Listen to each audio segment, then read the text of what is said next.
1 মাসের দুধের বাচ্চা রেখে যখন আমার আপু বলেছিল আমি আমার বয়ফ্রেন্ডের সাথে চলে যাব, তোমার সংসার আমি আর করতে পারবো না, তখন আমার দুলাভাই কান্না মিশ্রিত কণ্ঠে শুধু বলেছিল, কেন তুমি এমন করছো?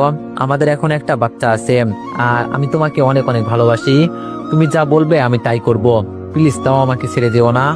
আমার আপু তখন রেগে বলল, তোর সংসার তুই কর, আমি বলছি না তোর সংসার আমি করতে পারবো না।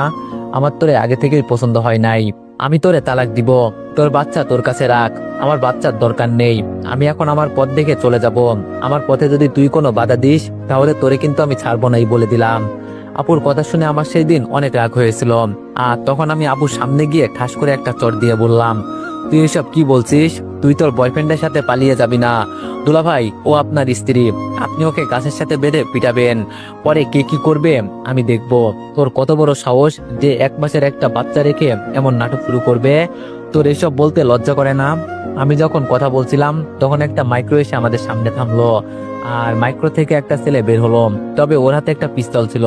পিস্তল দেখে আমি আর দুলাভাই খুব ভয় পেয়েছিলাম। ছেলেটা এসে আপুর হাত ধরে বলল, চলো আমার সাথে, আর যদি এখন আমাদের মাঝে কেউ বাধা হয়ে দাঁড়ায় তার খবর আছে।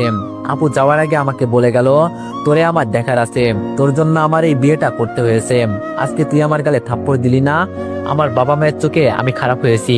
চিন্তা করিস না, খুব শীঘ্রই তুইও বাবা মায়ের চোখে খারাপ হয়ে যাবি, আমি সেই ব্যবস্থাও করব, মনে রাখিস।